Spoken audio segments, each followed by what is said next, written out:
Bonjour, bonjour à tous. On vous accueille aujourd'hui, jeudi 28 mars, pour un nouveau webinaire. On reprend les webinaires. On en a déjà fait près d'une vingtaine ces 12 derniers mois. On s'y remet en 2024. On reprend un thème simple, mais qui est cher à mon cœur, qui est créer sa société. C'est pas si compliqué.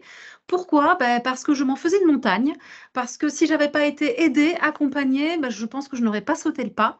Et donc, l'idée aujourd'hui, c'est de vous donner des renseignements et pour vous aider à sauter le pas. Et pour cela, on a invité un expert, hein, parce que c'est un métier, euh, c'est un métier que l'expertise comptable. Aujourd'hui, on a Chekna qui a fait l'amitié de venir nous voir. Est-ce que tu peux te présenter? Oui, bonjour à tous, ravi d'être aujourd'hui avec vous. Donc moi je m'appelle Chekna, donc je suis expert comptable et je suis installé à mon compte depuis pas très très longtemps, parce que j'ai créé ma société, donc je suis aussi au courant de ces difficultés de création de la société, puisque j'ai moi-même créé ma société il n'y a pas très très longtemps.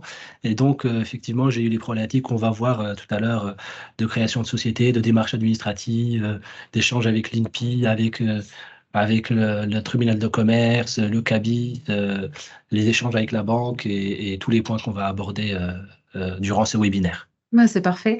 Et moi-même, j'ai créé Réseau.tech en 2020 et je me suis posé beaucoup de questions avant de me lancer. Et aujourd'hui, on accompagne, nous, on a deux activités. On a un cabinet de recrutement CDI et on fait de la prestation de services en ingénierie uniquement avec des freelances. Donc, c'est pour ça que je me présente en tant qu'agent de freelance. Donc, aujourd'hui, on accompagne tous les ans près d'une vingtaine de personnes à s'installer freelance par rapport à leur expertise technique dans l'IT, dans l'électronique. Et donc, on a créé ces webinaires pour pouvoir un petit peu leur clarifier et les aider dans leur installation. On peut être freelance, qu'on ait créé une société, genre SASU, URL, une grosse société, ou on peut tout simplement avoir fait une micro-entreprise ou une autre entreprise. On va en parler un petit peu aussi pour expliquer ce que c'est, ou on peut aussi passer en portage salarial. On a d'ailleurs des webinaires sur notre chaîne YouTube qui parlent de ce sujet. Mais rentrons dans le vif du sujet, on attaque. On attaque. Première slide. Quelles sont toutes les questions qu'on doit se poser avant de créer sa société? Parce qu'en fait, le gros du travail se passe avant, non? Oui, exactement. Donc en fait, avant, il faut anticiper, parce que la création d'une société, c'est quand même quelque chose qui est assez engageant. C'est pas une étape qui est anodine, puisque généralement, avant de créer la société, généralement, on a été salarié, et donc on quitte, entre guillemets, le confort du salariat avec la sécurité du CDI pour aller dans une aventure, entre guillemets, de création de société. Et donc, effectivement, il faut réfléchir à tout ça, il faut pas se précipiter. C'est pas très compliqué en soi en matière de démarches administratives, mais il faut quand même prendre le temps de bien réfléchir à ce qu'on souhaite faire, comment on va le faire, etc. Et donc, c'est l'objectif de notre intervention aujourd'hui, de pouvoir vous détailler tout ça, vous montrer que c'est pas très compliqué en soi, mais il y a quand même quelques points d'attention sur lesquels il faut vraiment être vigilant. Ok. Allez, on attaque. Premier sujet, première question. Le premier conseil, c'est effectivement de se renseigner. Alors, c'est la première démarche que j'ai eue. J'ai sollicité mon réseau parce qu'en fait, je venais, comme tu dis, du salariat de 25 ans de CDI. Et autour de moi, par contre, j'avais deux personnes qui avaient créé leur société. Alors, tout simplement, je raconte ma vie privée. Mon beau-père qui a créé sa société après avoir été à la retraite. Et il n'avait jamais osé avant. Et mon mari qui, lui, a créé sa société il y a 10 ans en quittant comme ça, but et de blanc, un CDI, il fallait oser. Et ça m'a beaucoup aidé déjà pour me rassurer sur la démarche, parce que je vois que leur société était pérenne, ils continuent d'être dans ce métier-là. Donc, du réseau. Et ensuite, je suis allée me renseigner auprès des professionnels, hein. Et les deux premiers professionnels auxquels j'ai pensé, c'est le comptable et c'est la banque. Alors, toi, de ton côté, qui est justement comptable, quels sont les premiers conseils que tu donnes par rapport à quelqu'un qui veut créer sa société et qui vient au premier rendez-vous, juste Ouais. prise de connaissance? En le premier rendez-vous, généralement, on essaye de challenger en fait l'idée. Déjà pour savoir est-ce que l'idée elle tient la route. Parce qu'il y a un certain nombre de secteurs où on sait que ça va normalement marcher, hein. Quand on est typiquement dans le secteur de l'informatique, on se lance. Il y en a beaucoup de personnes qui l'ont fait. On sait que le marché il existe. Et il n'y a pas normalement de difficultés particulières à trouver un emploi, à trouver une mission.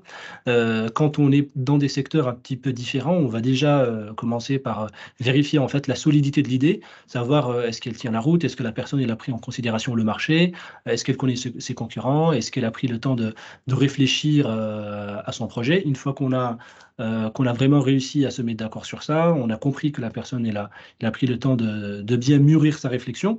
Après, on rentre sur des aspects plus techniques, donc sur le choix de la forme juridique. Après, effectivement, il y a plusieurs facteurs qui rentrent en jeu.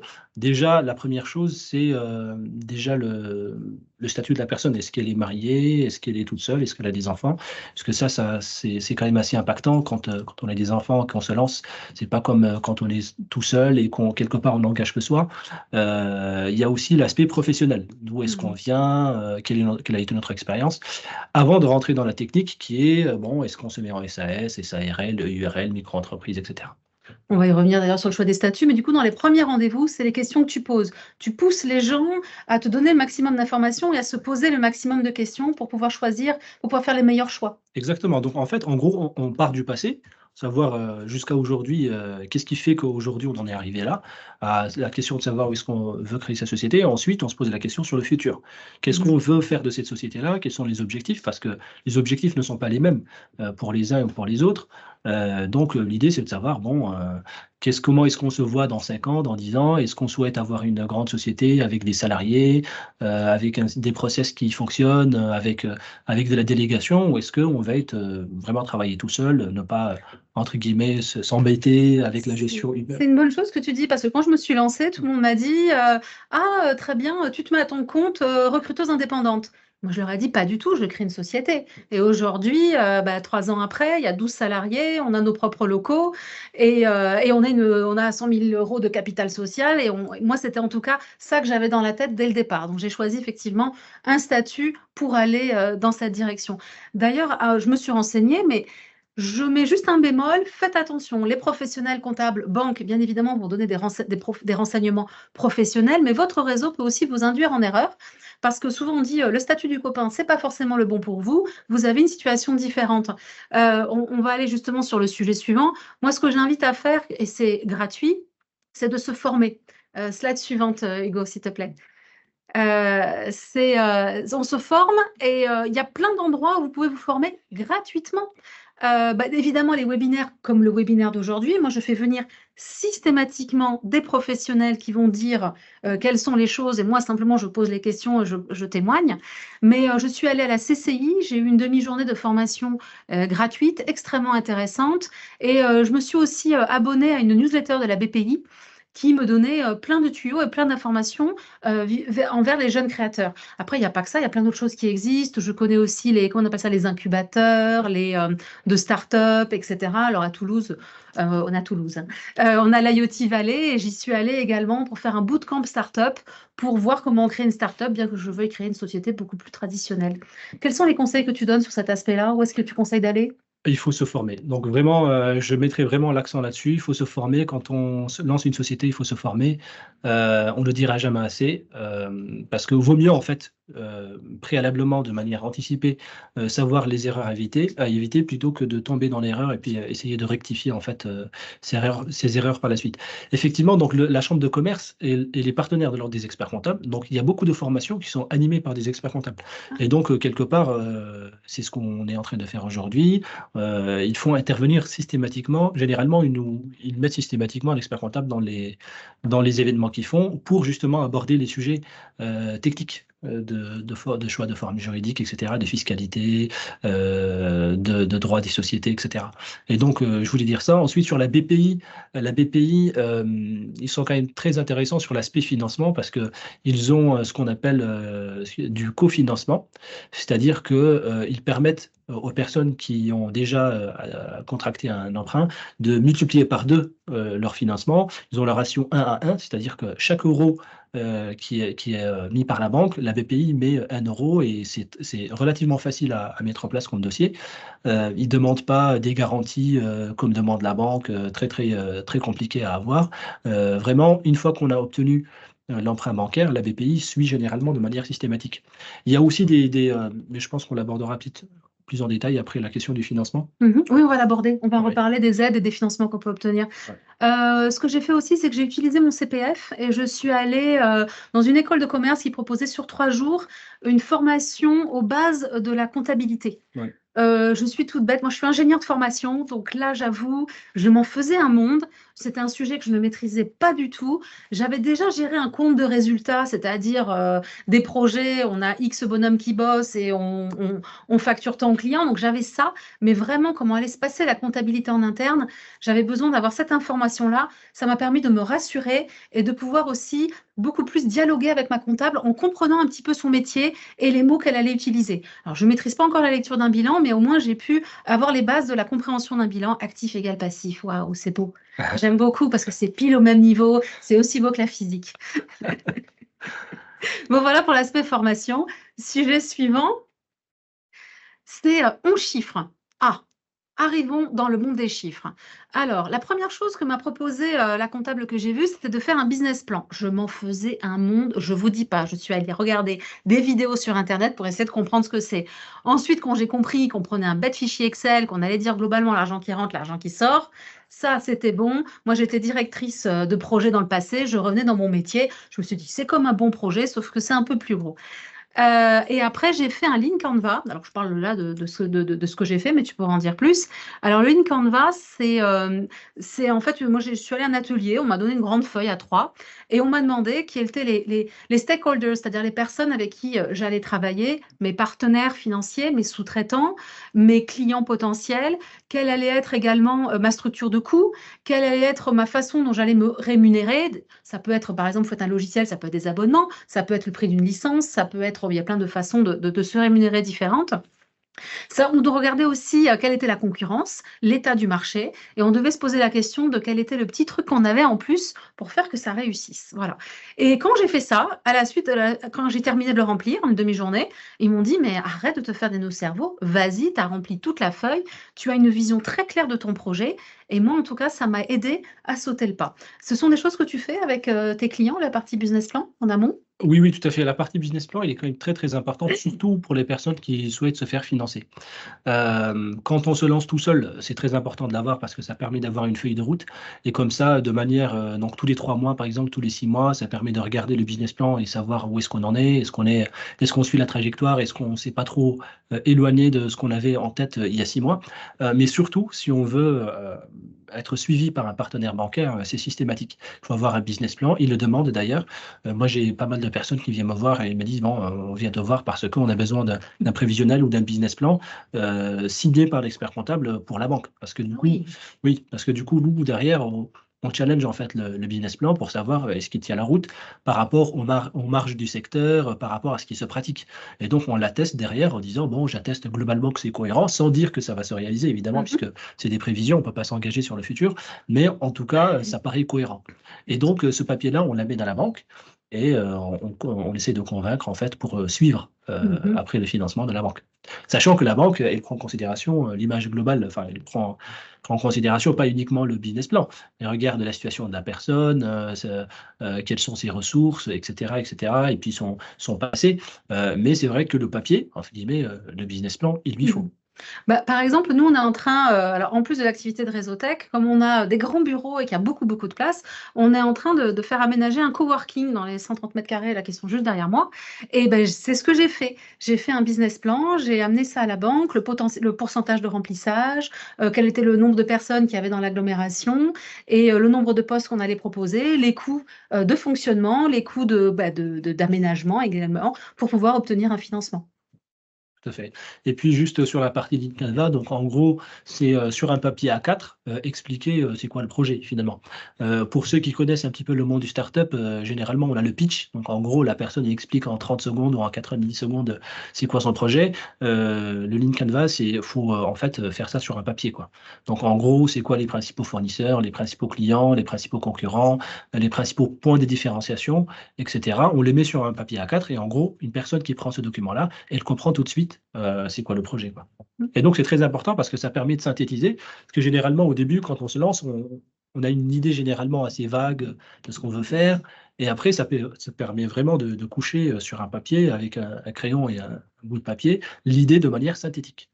En bootcamp startup, on devait trouver des idées de société. Je pense qu'on en avait trouvé plus d'une dizaine en quelques minutes. Et ensuite, on a fait des lignes Canva pour essayer de mettre ça en place. Et on a vu les trous qu'il y avait dans la raquette, si l'idée était bonne ou si l'idée, elle n'était pas. C'était extrêmement intéressant et on peut le faire avec même une société qui n'est pas la nôtre. C'est un bon exercice. Et on l'a même fait une fois en event interne ici. Chacun un peu devait faire un ligne Canva de sa propre activité et du propre business qu'il porte dans la société. Donc, bon sujet aussi. Allez, une fois qu'on a fait ça, business plan, ligne Canva, on s'est renseigné, on s'est formé, on fait quoi? On décide. Oui, il va falloir quand même s'y lancer à un moment donné. Donc, on a dit, on y va. Et là, moi, c'est là que je me suis dit, bon, ok, je crée ma société, c'est bon, je suis d'accord, ok, vous m'avez tous convaincu, j'ai une bonne idée, on y va. Mais les questions ont commencé, m'ont dit, donc déjà, choisir quel comptable et quelle banque. Moi, les choix les plus importants, c'est de choisir qui est votre partenaire, qui va vraiment vous accompagner sur le projet. Et la banque aussi, c'est un partenaire et qui va vous accompagner. Aujourd'hui, il y a pas mal de banques en ligne, un petit peu spécialisées pour les pros. Alors déjà, je veux mettre un premier bémol. Souvent, ce ne sont pas des banques, ce ne sont pas des établissements bancaires, ce sont des établissements de paiement. Donc, ce ne sont pas des établissements qui peuvent vous prêter de l'argent. Ce sont des établissements aussi qui ont leurs limites en termes de capacité pour accompagner une société qui va grandir. Moi, j'ai choisi personnellement une banque traditionnelle et je suis allée dans une banque où mon mari avait déjà sa société et comme ça, j'avais un peu le blanc-seing de la connaissance du conseiller et dans une banque traditionnelle. Une fois que j'ai fait ces deux premiers choix, là, ils n'ont pas arrêté de me poser des questions sur les statuts. Et je pense que vous avez aussi des questions. Je sais que vous en avez donné à Carla qui est à côté de moi. Elle va nous les poser. Elle va les poser à Shekna. Au moment de choisir le statut, ils m'ont posé des milliers de questions pour faire cela et le niveau du capital social. Alors moi, à chaque fois qu'on me posait une question, ma première question en face, c'était de dire, oui, mais quel est l'impact? Ok, si on peut créer une société aujourd'hui avec 1 euro de capital. Quel est l'impact si je le crée avec 1 euro, si je mets 1000, si je mets 10 000, ou aujourd'hui si je mets 100 000, comme on a augmenté le capital? Et en fait, c'est surtout que je l'ai challengé parce qu'ils me demandaient de prendre des décisions et je ne voyais pas l'impact que ça allait aller dans l'avenir. On va peut-être commencer par les questions, justement, Carla, sur la partie statut pour le professionnel. Oui. Donc, il y avait des questions sur est-ce qu'on peut créer une entreprise en tant que non-européen déjà? Oui, donc effectivement, il est possible de créer une entreprise en tant que non-européen. En fait, en gros, il y a deux situations. Est-ce que la personne, donc, elle est résidente en France ou est-ce qu'elle n'est pas résidente en France? Quand elle est résidente en France, effectivement, c'est possible. Il y a 3 sous-catégories. Est-ce qu'on crée une entreprise? Est-ce qu'on crée une start-up? Et après, il faudrait voir qu'est-ce qui se cache derrière le terme start-up. Et puis, est-ce qu'on veut être juste dirigeant, donc mandataire social? Et en fonction du cas, la démarche n'est pas la même, en fait. Et donc, il faut faire des demandes, donc vraiment de manière assez caricaturale. Ça dépend donc, du cas d'espèce et en fonction de la démarche dans laquelle on est, il est possible. Mais sur le principe, oui, c'est possible de créer en tant que non-européen. OK. Ensuite, j'avais une question sur comment choisir entre SASU et EURL? Et ça, je pense qu'il nous faudrait un webinaire Complet. webinaire pour ça, parce qu'en fait, si vous voulez, il y a le choix de la forme juridique, c'est en fait un carrefour entre plusieurs sujets. Il y a le droit fiscal. Généralement, les gens se limitent à ça en disant, bon, l'IR, l'IS, etc. Mais il y a aussi le droit des sociétés, parce qu'en fait, on a le droit de faire des choses en SAS qu'on n'a pas le droit de faire en SARL. SAS ou SASU d'ailleurs. SASU, c'est SAS unipersonnel.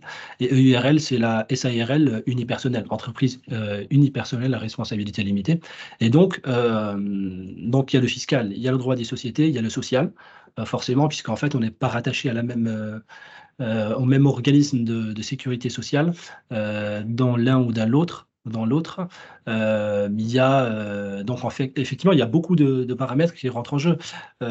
Juste à titre d'aller voir un professionnel et de se poser des questions. Oui, je pense que oui, de toute façon, il faut pas, surtout pas aller sur Internet parce que on voit tout le temps des choses qui sont totalement contradictoires. Vous allez sur un site, il vous dit quelque chose, vous allez sur le deuxième, il dit l'inverse du premier, et finalement, on est perdu en fait dans cette information-là. Sachez que c'est assez engageant, et généralement, quand on prend un choix, le fait de changer, ça coûte de l'argent aussi. Et donc, si jamais la personne, admettons, elle s'est mise en SARL et que par la suite, elle veut passer en SASU, admettons, là, elle a une formalité obligatoire. En fait, elle doit nommer un commissaire à la transformation, on appelle ça. Et donc, en fait, il vient contrôler les comptes et ça coûte Ah oui. effectivement de l'argent, oui.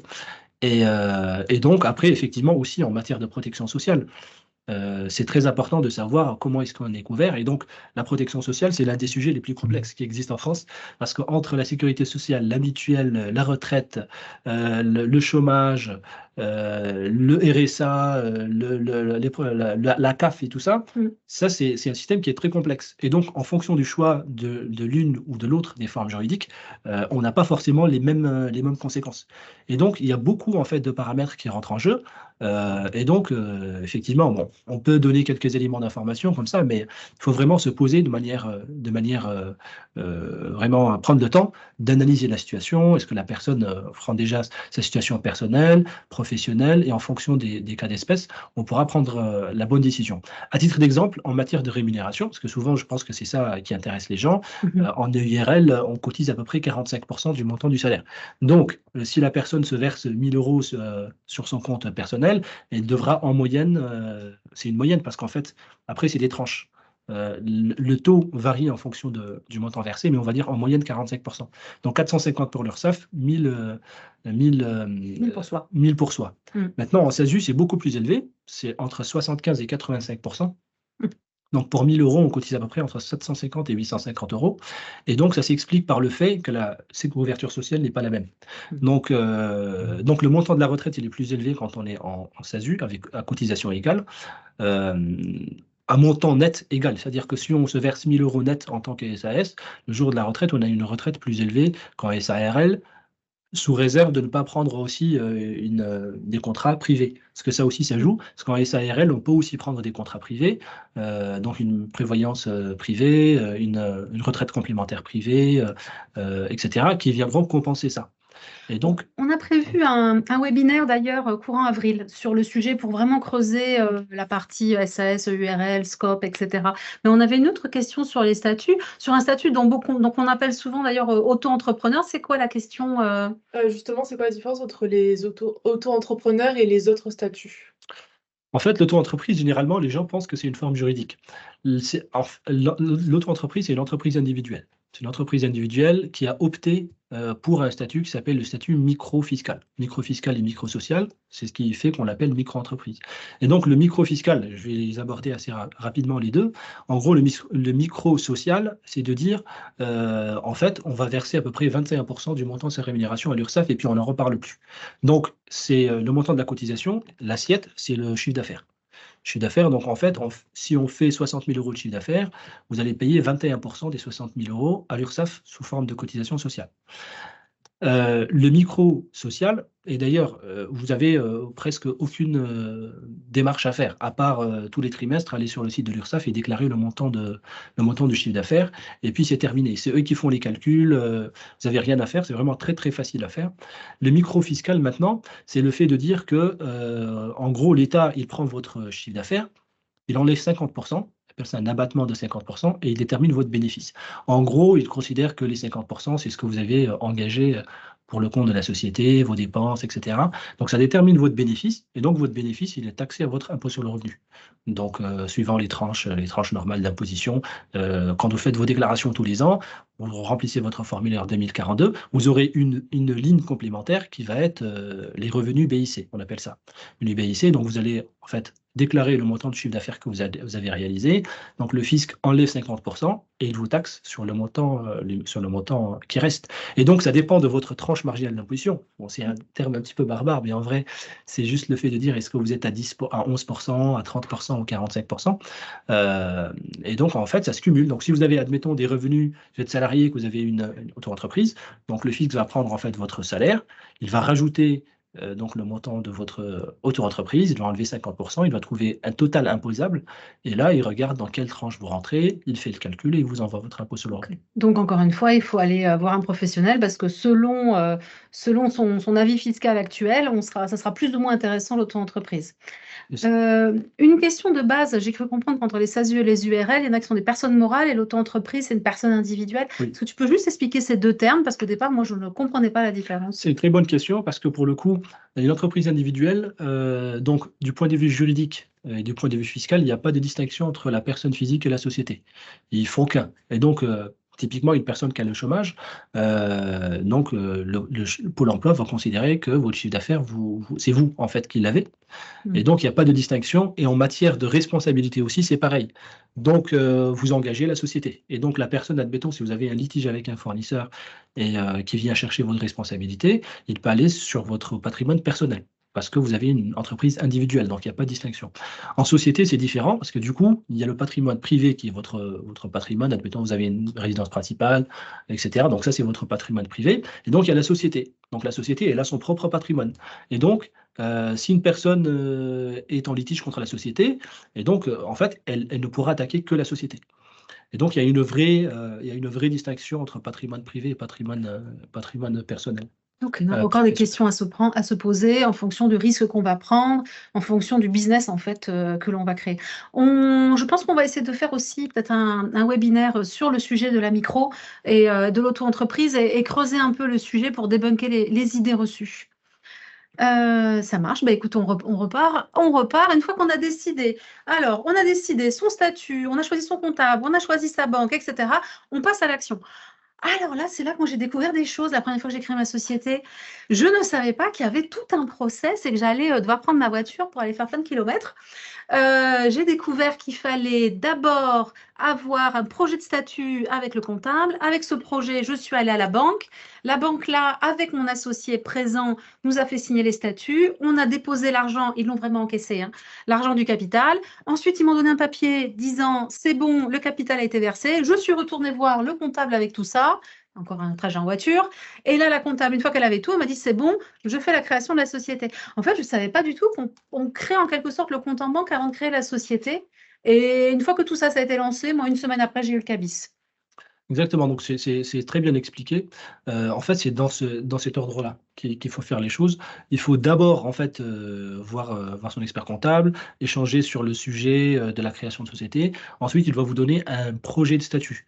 Et donc, vous dire est-ce que ça vous convient, est-ce que ça correspond, parce qu'en fait, les statuts, après, c'est pareil. Soit on prend un statut type sur Internet qu'on envoie, soit on essaie vraiment de faire quelque chose qui est de personnalisé. Et donc, ça dépend du cas par cas. Vous le verrez avec votre professionnel. Et donc, vous partez avec ce projet de statut-là à la banque. À la banque. C'est Voilà. la deuxième étape pour demander l'ouverture d'un compte professionnel. Parce que un compte professionnel, il faut avoir un projet de statut. Et donc, la banque délivre l'attestation pour dire que le capital a été déposé. On revient avec cette attestation-là à l'expert comptable pour qu'il fasse la démarche de création auprès du guichet unique. Maintenant, c'est des guichets uniques, ça n'existe plus. Avant, c'est beaucoup plus compliqué. Il y avait plusieurs administrations. Maintenant, il n'y en a qu'une seule, mais qui marche plus ou moins bien. Il y a des articles tous les jours hein, sur le sujet. Oui, parfois ça coince un petit peu au niveau des démarches, mais il faut juste anticiper. Il ne faudrait pas avoir besoin du cabis pour le lendemain. C'est quoi le délai à peu près? Je décide de créer ma société et je l'ai. Oui, en fait, c'est très variable en fonction des villes. À Toulouse, par exemple, on est en moyenne entre 1 à 2 semaines, entre la date où on a déposé l'ensemble des documents sur le guichet unique et la date d'obtention du cabis. Dans d'autres villes, ça peut être moins, ça peut être plus, mais c'est très variable. Sachant que, je vais juste rajouter un petit point, mais ça c'est purement comptable, ça c'est mon réflexe de comptable qui... en fait, on a la possibilité de déduire les dépenses qui sont antérieures à l'obtention du cabis. Ça, je sais. Oui. J'ai acheté le PC en décembre, j'ai créé la société en février, j'ai pu le déduire. Voilà, exactement. Donc ça s'appelle les frais de constitution. Et donc, en fait, il faut bien garder précieusement l'ensemble des dépenses, l'ensemble des factures, des justificatifs. Parce que même si le cabis, on l'a eu, admettons, en mai, mais que depuis le mois de mars ou le mois de février, on a engagé des dépenses de formation, des dépenses, comme tu as dit, matériel, des licences aussi. Des licences, on garde l'ensemble des factures. Le jour où on a créé la société, on le ramène au comptable et il passe tout. Il passe tout, c'est déduit du résultat de la société. Donc, il faut y penser. Plein de choses qu'on ne savait pas, mais effectivement, je l'ai découvert et j'ai pu passer plein de choses parce qu'effectivement, j'avais pris un compte LinkedIn Premium, j'avais payé des formations. Et donc, tout ça, j'ai pu le faire passer dans mon premier bilan. Une fois qu'on a agi, donc c'est bon, la société, elle est créée, qu'est-ce qui se passe? Est-ce que ça s'arrête là? Non, on va aller un petit peu plus loin. Pour la suite, qu'est-ce qui se passe après? Eh bien, après, la société, maintenant, il va falloir qu'on la gère. Donc, maintenant, on a notre compte en banque, on a notre cabis. Et la gestion, moi, j'ai découvert qu'il y avait le premier exercice qui allait devoir se passer et le premier bilan. Et je me suis posé plein de questions. En fait, je me suis rendu compte qu'il y a plein de choses que je ne savais pas, plein d'échéances non plus que je ne connaissais pas. Et je me suis rapprochée de mon comptable pour avoir ces informations-là et surtout pour pouvoir c'est tout bête, mais si j'ai pris des mauvaises décisions, que j'ai fait des dépenses à un mauvais moment, ou que peut-être que j'aurais dû garder pour le prochain bilan, il vaut mieux que je le sache avant qu'au moment où je vais être au pied du mur. Exactement. Parce qu'en fait, il y a une liste bien précise de dépenses qui sont déductibles du résultat. Il y a des dépenses qu'on peut passer, des dépenses qu'on ne peut pas passer. Et donc, il faut avoir la liste. Je peux par exemple prendre l'exemple des restaurants. Les restaurants, c'est quelque chose d'assez classique quand on ouvre une société. Donc, en fait, la règle, c'est que on peut le déduire si ça a été engagé pour en fait recevoir des clients, recevoir des prospects, etc. Donc, on le note bien sur la petite feuille pour dire j'ai reçu messieurs Durand à telle date pour la société Tartampion. Et le deuxième cas, c'est quand on est en déplacement professionnel. Donc, quand on est en déplacement, on peut payer le restaurant avec la carte de la société. Quand on est à côté, normalement, on n'a pas le droit. On n'a pas le droit parce que le fisc considère qu'on peut rentrer à la maison, manger chez soi. Et donc, ça rejoint en fait l'idée que tu disais qu'il y a un certain nombre de règles. Bon, il faut les respecter. Hein. Il y a des règles, il y a des charges qu'on peut passer, des charges qu'on ne peut pas passer. Et donc, ça, il faut le voir avec. Ah oui, moi, je posais systématiquement au début la question, ça on peut le passer, ça on ne le peut pas, etc. Après, un sujet dont on n'a pas parlé, si on passe sur la slide suivante, c'est que dans l'après, on peut se faire aider aussi. Tu avais commencé à en parler tout à l'heure des financements. Moi, personnellement, j'avais été licenciée quand j'ai créé mon entreprise, donc ce qui fait que j'étais éligible, alors ça s'appelle plus Pôle emploi, ça s'appelle France Travail maintenant. Et j'étais éligible à des allocations après 24 ans de cotisation sans jamais avoir été au chômage. Et je suis allée les voir et j'ai eu le statut de créateur d'entreprise et j'ai pu être accompagnée du coup avec mes allocations de manière tout à fait légale, tout en faisant ma société. Je n'étais pas rémunérée par ma société, mais j'avais les allocations. Mais il y a plein d'autres financements qui sont possibles. Tu voulais en parler? Oui, du coup, le financement, donc je vais te laisser parler peut-être de la partie Love Money, etc. Moi, c'est plus la partie, si tu veux, bancaire et la partie organisme en fait de financement. Sachez que généralement, les gens, le premier réflexe qu'ils ont, c'est la banque. Il n'y a pas que la banque qui finance. Il y a aujourd'hui des organismes qui sont plus accessibles pour le financement. Je pense notamment à la BPI dont on a parlé tout à l'heure, mais à des organismes comme Initiative France, par exemple. Initiative France, c'est un organisme public qui aide en fait les créateurs d'entreprises. Ils ont ce qu'on appelle un prêt d'honneur. En fait, on monte un dossier, on explique ce qu'on veut faire avec un business plan, on passe devant un comité qui valide la validité du projet et après, on a un financement. Et donc, ce financement-là, il débloque beaucoup de choses parce que ça peut aller, tout à l'heure, on a parlé d'un ratio 1 à 1 au niveau de la BPI. Les financements de Initiative France peuvent aller de 1 à 9, jusqu'à 9 en fait. C'est-à-dire que si on a 10 000 euros de prêt d'honneur auprès de l'Initiative France, quand on va aller voir la banque, il peut aller jusqu'à 90 000. Et donc, ça permet effectivement de débloquer un certain nombre de situations si on veut créer une société qui a un besoin capitalistique important. Si on est freelance, on n'a pas spécialement besoin de ça, mais sachez que ça existe. Moi, je connais quelqu'un, il a monté un magasin. Donc là, un magasin, forcément, il va y avoir du stock. Il va y avoir aussi un showroom à faire. C'était quand même 70 000 euros à mettre sur la table. Et le tournée de financement, ça a été le cousin, le papy, le grand-père, etc. C'était la Love Money. Chacun a mis un petit peu à la pâte. Bon, la personne en question, elle a mis l'intégralité de son plan épargne sur des années. Elle a mis une bonne partie du capital et elle a remboursé au fur et à mesure les personnes qui l'avaient aidé. Mais ça lui a permis de démarrer et d'obtenir également d'autres financements, notamment bancaires. Et donc, je mettrai juste, je dirais juste un point complémentaire avant de passer, c'est qu'il ne faudrait pas trop se mettre la pression. Et ça, c'est un conseil que je donne souvent aux créateurs d'entreprises, parce qu'en fait, les gens n'ont pas forcément la même situation.